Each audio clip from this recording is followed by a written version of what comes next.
সবাই ভালোবাসতে পারে না, কারণ কি জানেন? ভালোবাসতে গেলে ভালো একটা মন দরকার। সবার তো আর ভালো মন থাকে না যে সবাই ভালোবাসতে পারবে। আর ভালোবাসা কিন্তু এক তরফ থেকে হয় না, ভালোবাসা দুই তরফ থেকে হতে হবে, তাহলে জীবনটা সুন্দর হবে।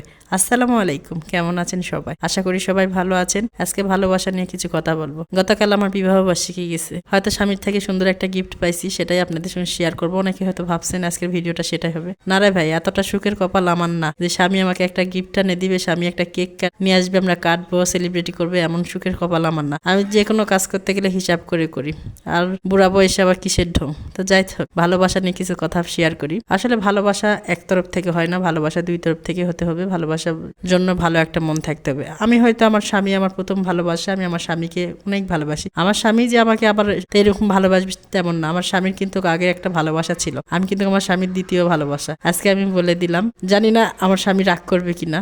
আসলে ভালোবাসা মানুষের জীবনে একবারই আসে বলে না, অনেকের জীবনে কিন্তু দুইবার তিনবারও আসে, কিন্তু আমার জীবনে ভালোবাসা একবারই আসছে। আর আমার স্বামীর জীবনে আমি দ্বিতীয় নম্বর ভালোবাসা। হয়তো সে আমাকে মন থেকে ভালোবাসতে পারে না, এই জন্য বিবাহবার্ষিকীর দিন সে তার মোবাইলের প্রোফাইলে এটাও লিখতে ভুলে যায়, বা তার প্রোফাইল পিকচারে একটা ছবি দিতেও ভুলে যায় যে আজকে আমাদের বিবাহবার্ষিকী, আমি তোমাকে ভালোবাসি। যাই দেখেন, কত যারা ফেসবুকে কাজ করে দেখছি, কত মানুষকে দেখছি বিবাহবার্ষিকী, বইয়ের জন্মদিন, কত কি সেলিব্রিটি করে। আসলে ভাই, মোবাইলে দিলেও তো হবে না, মন থেকে ভালোবাসতে হবে। আমি এটা কখনো আশাই করিনি। আজ পর্যন্ত আমার স্বামীর মোবাইল থেকে আমার কোনো ছবিই ছাড়ে না, তাও আমি কিছু বলি না। কারণ কি, যে যেটা ভালোবাসে না তাকে দিচ্ছে, সেটা জোর করে হয় না। যে বললাম না, ভালোবাসা তো জোর করে হয় না, ভালোবাসা আসে মন থেকে। তা আমার স্বামীর জীবনে আমি দ্বিতীয় ভালোবাসা। আমি আমার স্বামীকে তো অনেক ভালোবাসি, আর সে এখন আমাকে কেমন ভালোবাসে এটা তো আমি আর বলে বোঝাতে পারবো না।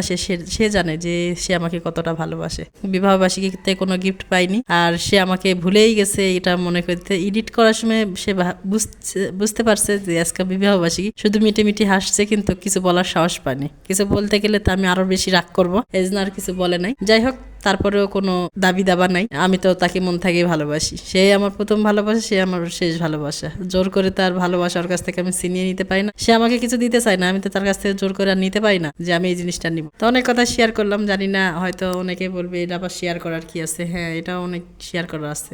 আমার স্বামীর যে আমি দ্বিতীয় ভালোবাসা, দুই নম্বর ভালোবাসা। এখন অনেকে ভাববেন যে কেন ভাইয়ার কি দুইটা বউ না হলেও কিন্তু তার জীবনে একটা ভালোবাসা ছিল, বা একটা ভালোবাসার মানুষ ছিল। সে তার ভালোবাসার মানুষ তার সঙ্গে প্রতারণা করছে, তারপরে আমার সঙ্গে বিয়ে হয়েছে। আবার অনেক মানুষ প্রশ্ন করবে, আপনারা না খালাতো ভাই বোন, তাহলে সে আবার আপনাকে থেকে কাকে ভালোবাসছে, সেটাও একটা সারপ্রাইজ, অন্য একদিন শেয়ার করব। এই জন্য হয়তো আমার স্বামীর কাছ থেকে আমি না চাইতে অনেক কিছু পাই না। হয়তো তার মনে এখনো সে আছে, এই জন্য সে ভুলে যায় আমাকে ভালোবাসার জিনিস দিতে, ভালোবাসার সারপ্রাইজ দিতে। হয়তো তার প্রথম ভালোবাসার মানুষকে পেলে হয়তো সে আরো বেশি সেলিব্রিটি করতো, আরো বেশি আনন্দ করতো। যাই হোক, তারপরেও ভাবি যে শুধু সে যদি মন থেকে ভালোবাসে থাকে, তার জীবনে যেন ভালোবাসার মানুষ চলে আসে।